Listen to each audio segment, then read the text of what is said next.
বন্ধুরা, আমেরিকার ৪৭তম প্রেসিডেন্ট হিসাবে কিন্তু ২০শে জানুয়ারি ২০২৫ শপথ নিতে চলেছেন ডোনাল্ড ট্রাম্প। আপনারা জানেন যে ইতিমধ্যেই ডোনাল্ড ট্রাম্প জয়ী হয়েছেন। রিপাবলিকান প্রার্থী ছিলেন তিনি।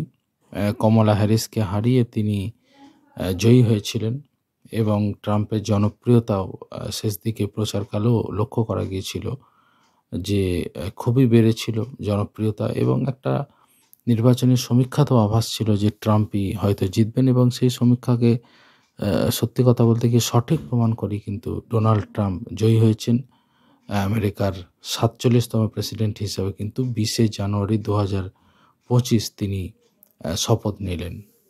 এবং ট্রাম্পের যে শপথ গ্রহণ অনুষ্ঠান আপনারা দেখেছেন ইতিমধ্যেই ভাইরাল হয়ে গিয়েছে, এবং সেই ট্রাম্পের শপথ গ্রহণ অনুষ্ঠানে প্রায় বহু বিশিষ্ট অতিথি উপস্থিত ছিলেন। এবং আপনারা যদি দেখেন যে বিভিন্ন পত্রপত্রিকায় এটা লেখাও হয়েছে যে আমেরিকার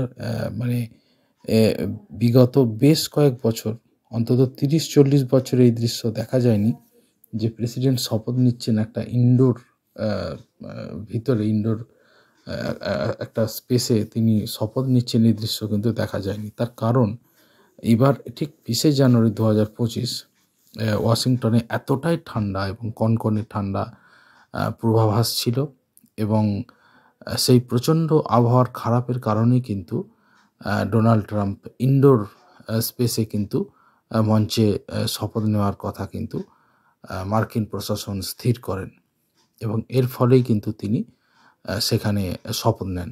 ইলন মাস্ক, টেসলার প্রতিষ্ঠাতা উপস্থিত ছিলেন ফেসবুকের মার্ক জুকারবার্গ, অ্যামাজনের প্রতিষ্ঠাতা জেফ বেজোস, গুগলের সিইও সুন্দর পিচাই, একেবারে রথী মহারথী প্রত্যেকেই উপস্থিত ছিলেন এই অনুষ্ঠানে। আমি অনুরোধ করব আপনাদের যে আমার এই ভিডিওটা আপনারা দেখুন, এবং দুটো গুরুত্বপূর্ণ সংবাদপত্র থেকে এই খবরগুলো দেওয়া হয়েছে। তো এই দুটো খবরগুলো যেগুলো দেওয়া হয়েছে প্রথম শ্রেণীর বাংলা দৈনিকে কিন্তু প্রকাশিত হয়েছে। তো আপনারা একটা স্ক্রিনশট নিয়েও পড়ে নিতে পারেন। তো গুরুত্বপূর্ণ তথ্য জানতে পারবেন। বিভিন্ন সংস্থার প্রধানদের নামও কিন্তু এখানে রয়েছে, তারা উপস্থিত ছিলেন, সেগুলো সম্পর্কেও কিন্তু আপনারা জানতে পারবেন। তো অত্যন্ত গুরুত্বপূর্ণ তথ্য। আমেরিকার ৪৭তম প্রেসিডেন্ট হিসাবে কিন্তু শপথ নিলেন রিপাবলিকান প্রার্থী ডোনাল্ড ট্রাম্প।